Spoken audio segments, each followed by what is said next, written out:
Most of you guys know my testimony. Back around 2010, I tried to commit suicide. I had given up on life. I'd had a severe stroke and I just wasn't getting better. And I took a bottle of Valium and thought I'd just go to sleep. But instead, I woke up in the darkness. The darkness that I experienced there was like it was alive. It almost had a shimmer to it. And if you remember in the movie The Matrix, whenever Neo touched the mirror and it got on his finger and stuck on his finger and it kind of consumed him, that's the way this darkness was. It would stick to your fingers, your clothes, and it would get on you. You could see it, you could feel it, you could touch it. It was a really weird, thick darkness. I just want to share that with you because it comes into play later. Recently, I've been doing some videos about Genesis chapter 2, verse 21, where God puts Adam to sleep. Everybody knows that story. Well, God, you hear of preachers, God put Adam to sleep while he was sleeping. He took a rib out and he made Eve, and then Eve woke up and he gave him Eve. He's married, and then Eve got seduced and screwed the whole thing up. You hear that story, but it's so much more deeper. I showed you in the last video that being put to sleep means cast into a death. All right, he's been stupefied. He cannot learn. All right, and it's written while he slept. He becomes, lazy. And I've known this teaching for a long time, but I just recently shared it with you guys. But I've always wondered, why did God do that? Why did God cast Adam down? Why did he get cast into this? He becomes stupefied. Ask and you'll receive, and Father will give you. He will teach you everything. And Father did that for me today. And I'm going to share this amazing manna with you guys, all of you who it pertains to. In Jude chapter 1, there is only one, but it's verse 6. This is written about the angels who kept not their first estate. They're held in chains in darkness, okay? Just remember that, all right? And now I want to share with you something. This was an old prophecy that had been hidden that God revealed to me years ago about when Lazarus has died. And Thomas, who is known as the twin, said something very peculiar. He says, let us go so that we may die with him. Go where Lazarus is and die with him. And I've told you guys in the past that Lazarus represents mankind, the fall of man, all right? And he is known as the twin, and they tell you that purposely. There's nothing in that verse that is by accident. They told you he's known as the twin for a reason. And the twin is Gemini.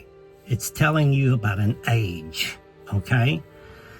So what this is doing, it's showing you that the sons of God, the sons of light, the B'nai Elohim, they saw the writing on the wall. They saw what was going to happen to mankind.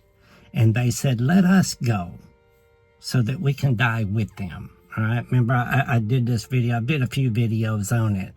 All right. It's telling you that the age of Gemini is before the age of Taurus. And during the age of Taurus is the age that Adam, mankind, falls. You had the age of Gemini, which was before Taurus. Then you had Taurus. Then you had the age of the Ram. All right. And this was when Abraham was going to sacrifice his son, and there was a ram hung in the bushes. All right, and then Jesus was the year of Pisces, and now we've moved into the age of Aquarius, the water bearer. All right. In Genesis chapter 2, verse 15, this is where God puts Adam in the garden. Okay, it's like Adam is being put into this realm. All right. He puts Adam in the garden to tend and keep the garden. All right. And when you look at that Strong's Hebrew for tend, it means to be a bondage. It means to be a servant. It means to enslave, and it means a husbandman. All right. Now, at this time, Adam is not married. He is unmarried. But a husbandman is what they call a gardener. He's tending the crop, but it also means the master of his house. Adam was the master of his domain because Christ was ruling and reigning within him. Now you look at the Hebrew, the Strong's Hebrew for keep, it means to guard, to protect, to be gatekeepers, all right? To be bodyguards, all right? It's to protect this place. I told you before in the past that the 144 are the gatekeepers of New Jerusalem. All right, so then you go on to Genesis chapter 2, verse 21, and this is when God puts Adam to sleep. And remember, that means cast into a death, cast into the dead, all right? And this is when Adam becomes married, okay? He is no longer the husbandman, no longer the master of the house, all right? This is where you get that expression. It's been in front of us all this time. It's right in our face. They always shove it in our face and we don't see it. That's when the old ball and chain comes out. You guys all know about, well, when you're married, you got that old ball and chain, right? In John chapter 11, verse 44, this is right after Jesus had gotten to the tomb of Lazarus. And this is where he yells out for Lazarus to come out. And Lazarus was covered, wrapped up in his burial wrap, and he had a napkin on his face. And Jesus said, loosen him, or loose him from those. And that word that was used there in the Greek for loose, it means to divorce. All right? Divorce him. Get rid of what is holding him back, his marriage. All right? It says divorce him and release him. And that word meant from release is to release something that has been held back. It's like we've been these watchdogs, these soldiers, and we've been on a leash holding us back, but we're ready to attack, okay? He says, loosen him. This is where he becomes a husbandman again, okay? He is unmarried now. No more ball and chains, all right? He is not bound anymore. Then Jesus says, let him go. And the Strong's Greek for let him go means to release him now into his mission. Now he's got a mission in life, all right? We're unleashing him. We're letting him go, all right? This is what happened to whenever Thomas, the twin, said, let us go that we may die with him. The whole story is us. That is the fall of Adam. This is why God put Adam to sleep. He put him to sleep. He's cast into a death, and then while he slept, he gets lazy, all right?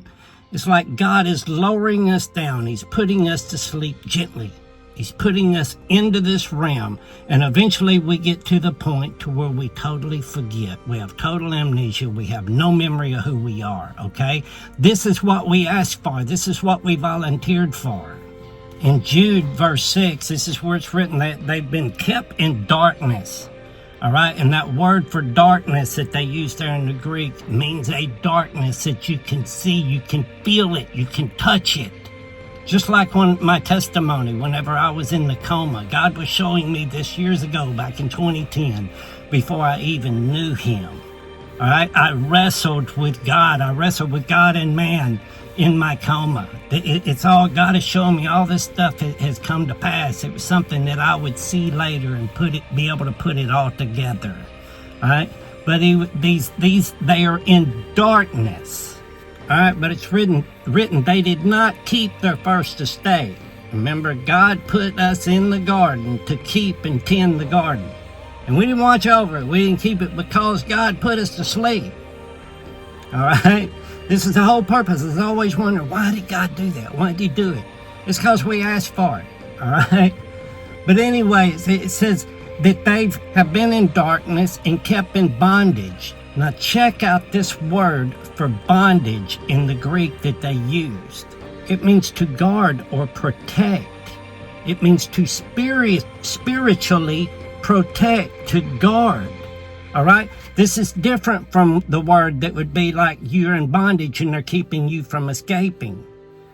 God has kept us in this darkness, in this, we're not in the light. He's kept us in the dark, all right, protecting us, all right, because if we knew the truth, we'd have never been able to stay. He's been protecting us spiritually, all right. This wasn't a bad bondage, all right. There's two groups, all right. There's the sons of light and the sons of darkness. In the book of Enoch, it's written about the ones who made a vow. All right. And they come here to screw up all this mess and to keep us from coming to the truth. Remember, we're in that time where Satan has been released for a while. But that word there also means to keep unmarried. All right. This is why the 144,000 says they sing a new song. They have not defiled themselves with women. All right. They've been made pure. They've been redeemed. All right. We hadn't slept with the prostitute. Remember, Paul wrote, I want to present you as pure virgins. We haven't slept with the prostitute, the false religion. We've been in darkness, all right? And now we are unmarried. We are the husbandmen again, the masters of this domain, all right? And we follow the Lamb wherever he goes. And all the disciples followed Jesus to the tomb of Lazarus, to the death of Lazarus. This all represents us and what we ask for. I've asked God, why, God? Why did you put Adam to sleep? Why did that happen? It just didn't sound right to me. And God showed me this morning, said, you asked for it. Said, let us go so that we may die with them, so that we could be woke up in this time, all right, to have the war, all right, the war scroll, the battle with the sons of darkness. It's the sons of light against the sons of darkness. All right? And we're here to set the captives free. We're here to write them divorce papers. I love you all. God bless.